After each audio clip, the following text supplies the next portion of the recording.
we take an inside look at extraordinary founders and visionaries from humble beginnings who forged a path and transformed the way Hawaii does business. Join us as we meet inspiring CEOs on Founders and Visionaries next. Founders and Visionaries is brought to you by Hawaii Business Magazine.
Gila hualala ye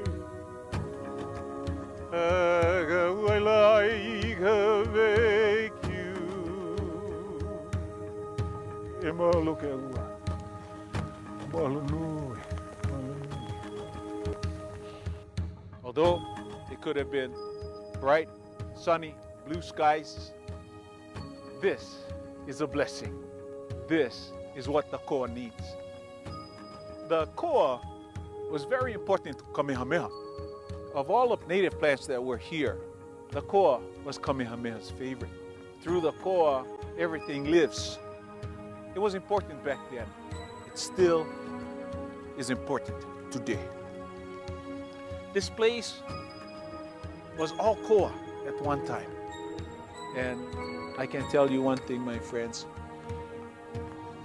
If you can see the work that the people have done here, it's starting to come back.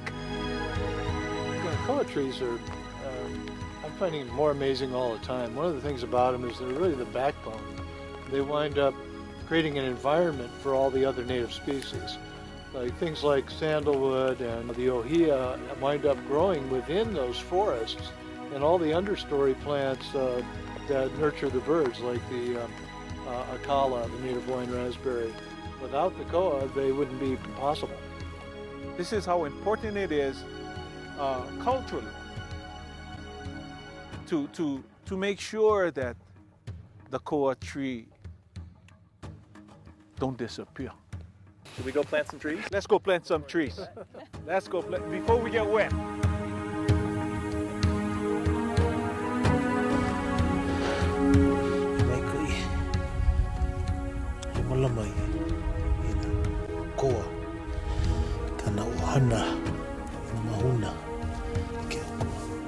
Pretty awesome. This koa tree, even Daryl agreed. He said this is a hefty tree. And my brother, who we planted this for, he wanted to come home. Today, we plant this koa tree for him. And it's gonna be one healthy tree.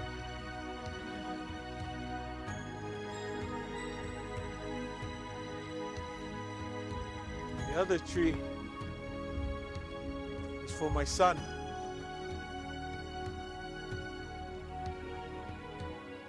Sorry.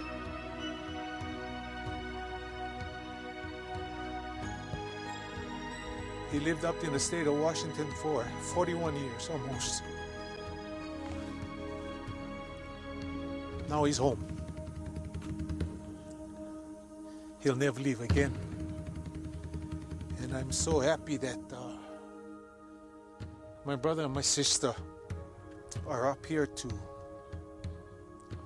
help me plant that tree. And the aloha that you folks have will make that tree almost as hefty as this. But we'd like to plant that tree now.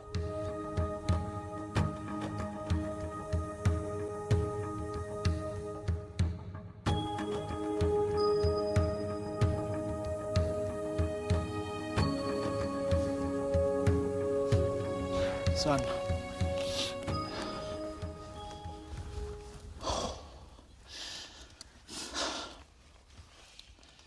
you haven't seen Auntie Liam in Hakamoke for a long time. Now they're here. They never stop loving you. And Tori. So now you're home. Now you're home. You're never gonna leave us again, boy. Heke akua. E hopo mai kai e na kiki kane whao. Mahalo na o ahana. Heke ia manawa. Heke ia la. Take care of my son. Keep him at your right hand. Son, you help us. You help us. Love you.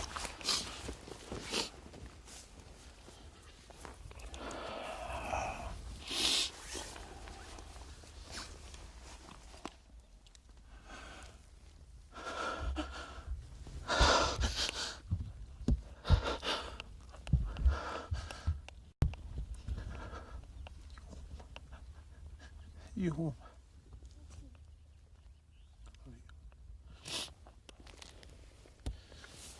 This place is our home.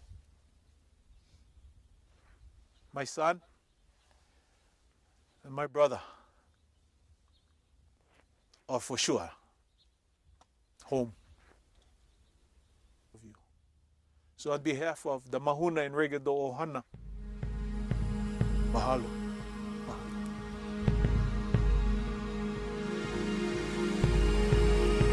So, Jeff and Daryl, we have just spent an incredible day up here on this property, and I can't wait to share with our viewers everything that you've shared with me. This has been amazing for me. For someone who doesn't know anything about HLH, tell us about what it is, what it stands for, and why you're here. The Legacy program is really where everything seems to be morphing towards. And in that structure, people will donate $60 to sponsor the planting of a tree. $20 of that can be earmarked for the charity of their choice. And the balance of it is used to get the trees in the ground, maintain them, secure the land, provide for their long-term care and the health of the forest. And in doing that, we discovered there was a whole other part of that process that allowed us to bring back all the other native species along with koa, which created a complete ecosystem as opposed to just a monocrop forest. Ultimately, there's only so much two of us can do. We think that the potential in this thing lies in our ability to replicate it and to show others how to do it. This model really transcends just koa in Hawaii. Native species anywhere could be brought into this same structure and used to both restore the forest and to provide funds to nonprofits of all descriptions.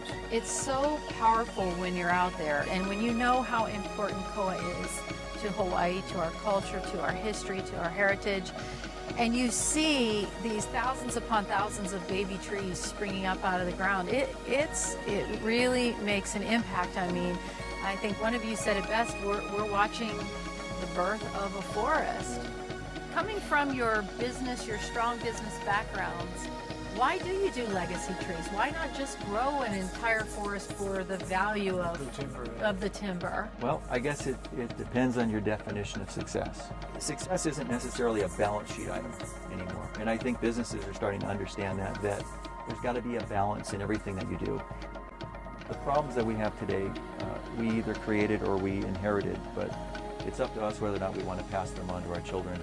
And I don't think it's a government fix. They can't legislate morality. It's going to be an individual choice where people can make a decision to do a little bit and pass that legacy on to their children. Where does your joy come in this process, Jeff and Daryl?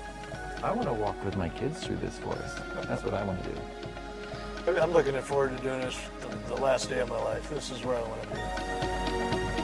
Thank you. What we witnessed here today was just extremely powerful, something that we'll all take away. It's because of people like you, we are blessed. We are blessed. And for those of you who come from afar, take back with you, folks, the aloha that we share with you. Share it with your friends and family. And when you share aloha genuinely, it doesn't just come from the heart. It comes from the na'au. It goes deeper.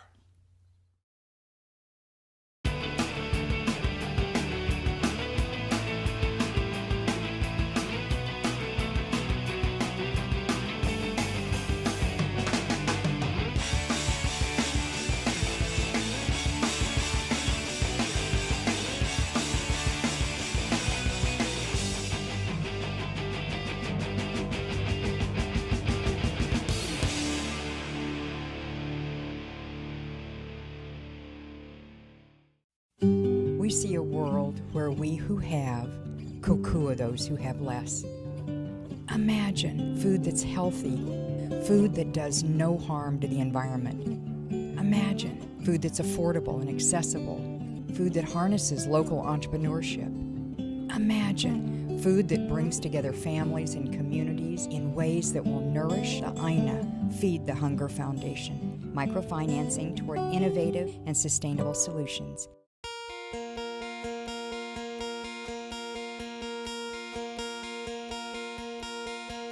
So tell me how a local girl from Eva Beach ends up with a roofing company.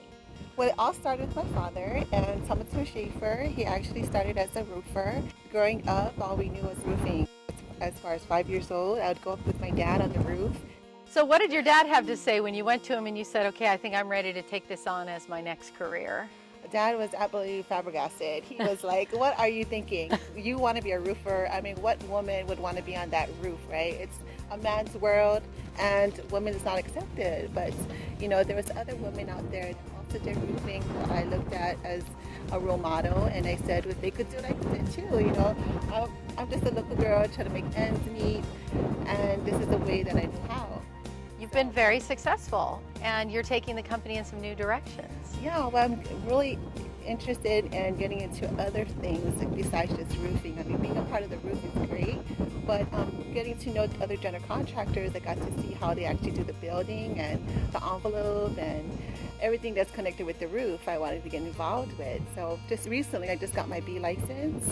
Like right here, we're standing on my roof, and I wanted to show you that, you know, I've promised myself if I ever get the opportunity to build my own house, I would definitely need to start off with a sun deck, and everything else doesn't matter. Okay, and here we are on your sun deck. Right, and this is like the Japanese tile roofing we have Okay. here, and then hopefully you don't catch that part because as you can see, I'm not done totally. Yeah. And then I got this metal roofing that we also like to do, and also gutters, and I just had a passion to get into general contracting, but it was just a snowball effect. So you're now Schaefer's Roofing and Construction. So when somebody comes to you, what types of services can you provide? Pretty much everything under the sun. Our specialty is roofing. You know, I started with roofing, and my father's legacy will always be carried on, but I just had a passion to get into general contracting as part of that great feeling of the accomplishment of having to see it completed and walking away from something beautiful and aesthetically sound. So if they have a vision for a house or a rebuild, they can come to you and you can tackle the roof and everything else that they need done in it, right? Yeah. So any trends in roofing that we should know about? There's many trends in roofing, but one that I like in particular is the solar shingle roof. It integrates with the roofing panel, so there's no mounting system. So you're actually getting solar PV power, but through these prettier shingles then. Right, exactly. And yeah, we're a certified applicator for that, so if you're interested. Great. Yeah, send me. She's telling me work already, and I'm getting convinced. So when you're out looking for a roofing company to do some work on your house, what sets Schaefer's apart from other roofing companies? Well, the fact that we have customer service and we do one job at a time, and we like to focus on your project and allow you to understand aesthetically the benefits of providing you a sound waterproofing system. And on top of that, we offer skylights at that time. So there's a lot of things to cover.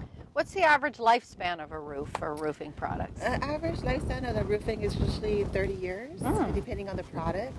If not, you could go with like a Japanese tile here and it give you a lifetime. As a female in a mostly male-dominated construction world and roofing world, how has that been for you? It's very, very challenging. I mean, as far as being a woman, you have to actually go out and be more specific, more detailed. I mean, you really have to earn the respect of other people. You have to be sharper, wiser. For example, I would go out, do an estimate. Typically, I would get, where's your husband? You know, and by just doing the extra and going beyond the service call of just a typical estimate, I mean, for me, I would have to go out and beyond. And I want to add a note. You're a mother of 4. You're about to become a GMA, Yes. a very proud grandmother, Yes, thank and you've you. accomplished a great deal before you ever got into your 40s. You're not even in your 40s yet. It's pretty amazing. I'm almost there though. Yeah, I'm almost very amazing. How do you balance all that? God first, family, and just having priorities together. It helps to have a good husband who's been supporting the business and the family, and everything just falls in place. Oh, that's great. Yeah. Good. So how has business gone since you've taken the company over? Has it grown? Yes, tremendously. It's grown slowly over the period of the 13 years. I have accomplished a lot through resources and through help, through my staff, and the loyalty of some general contractors has been giving us work regularly. And recently we were nominated Fast 50 Company on Hawaii. Great. That's a great accomplishment for me to be recognized. And for people who don't know, that's one of the 50 fastest growing companies, right? Yeah. Oh, so wonderful. I'm honored about having that achievement. Great. What do you love about your job? What I love is the fact that I get to be on the roof and just walking away from a beautiful sound roof and seeing faces, happy smile faces when we're done with the project. As far as the roof itself being on the job, it's, to me, that's the easy part, right? But you know, having to have all those Paperwork deadlines and and- paperwork, yeah. that's the hardest part of having the business. You know, what I really love is the fact that I could do what my father has been blessed with. I mean, he instilled so many traits that I could carry on, and hopefully I can instill that in my own children. But I lost my father 8 years ago, and being part of the roof and being on top of the roof and doing a collaboration, the roofing, it just makes me feel like he's with me all the time and we're doing something together as one. Just knowing that I'm doing what my father loved doing and I have the passion for it.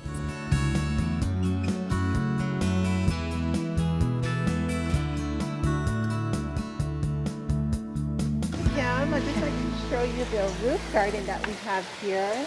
This roof garden is basically Oh, outside of your pool. part of a pool. Wonderful. And so aesthetically, it's beautiful. Do people actually grow things for food supply in roof Yes, gardens? definitely. On the other side of this roof garden, we have an area where we have some taro planted. We basically want to bring out the benefits of having to have resources on your roof or what have you, just so that you could benefit from utilizing your space, but and also going green, right? Awesome.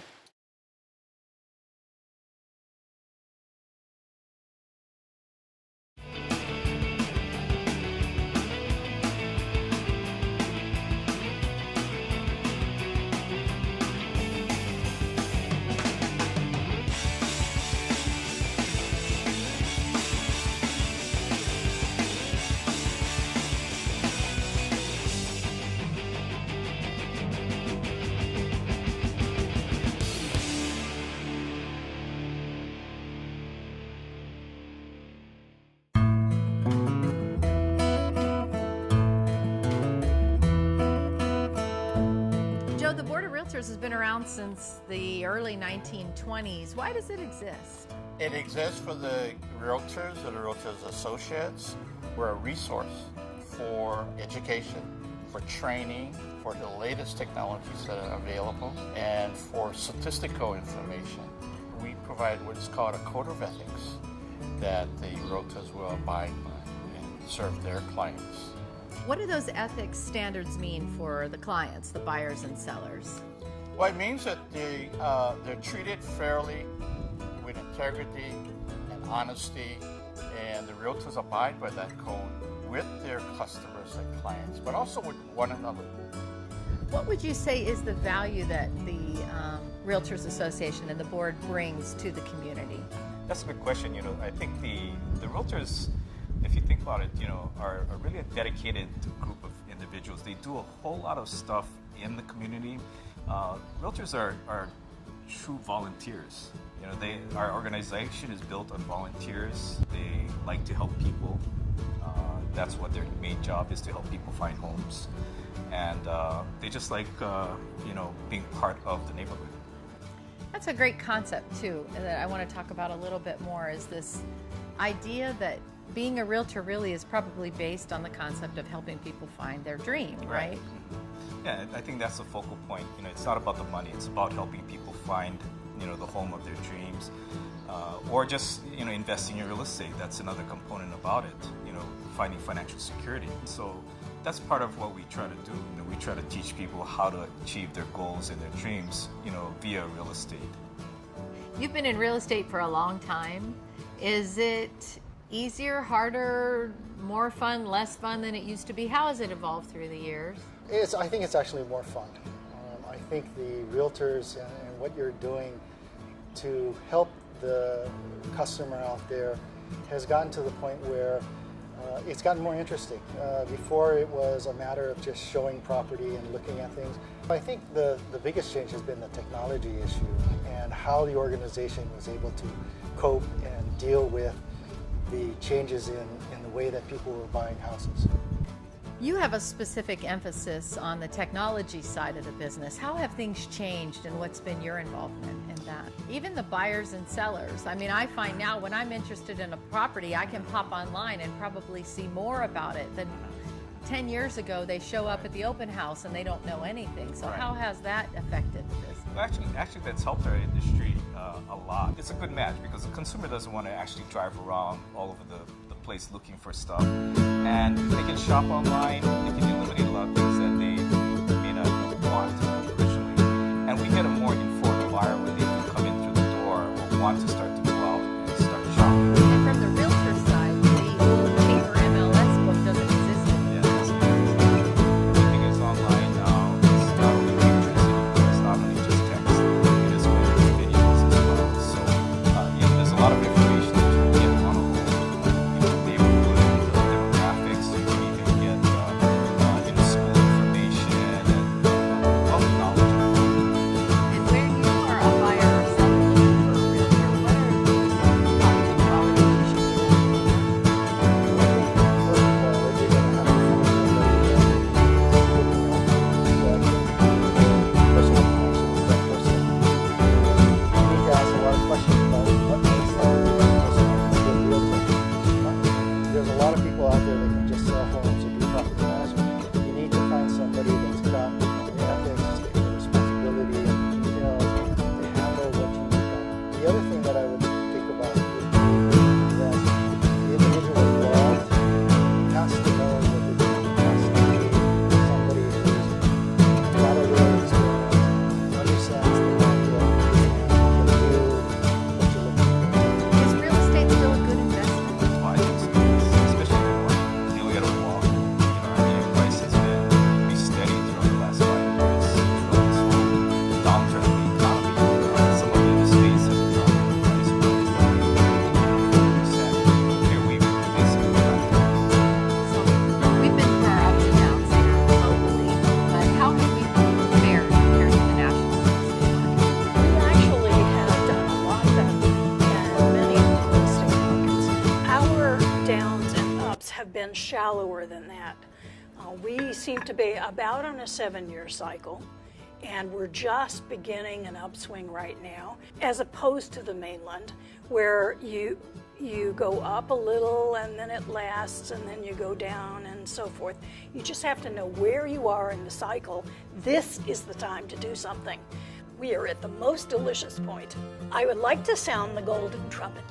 This is the perfect time to buy. Prices have not risen very much at all. Interest rates are just ridiculous. And people are going to look back on this and go, why didn't I buy, or why didn't I do something? I knew it was long. I knew it was not going to last. And here you are. Now sellers want to wait a little longer, and I don't blame them, because they want the prices to go up just a little bit, because many of them refinance to get the low interest rates, and they might have taken a little extra money out. So they're waiting just a little bit. On the mainland, it is easy to buy things and actually have an income from the rents. But because of the fact that we don't have very much land for housing to begin with, you also have the fact that everybody who lives here loves the land. You want to keep country, and so you can't just put subdivisions here and there and everywhere else. You have to kind of keep it contiguous. So it means that there's not very much housing for rent or for sale. Right now, we have fewer properties for sale than about maybe 40 years. So it's hard to get any positive cash flow from a rental housing. But you can certainly try and look. Around the university is a good place, because there are a lot of little walk-up condominiums, and there's always students and professors and so forth and so on. So around there is a good place to look, but kind of hard. Good to know. Oh, that's great advice. Thank you.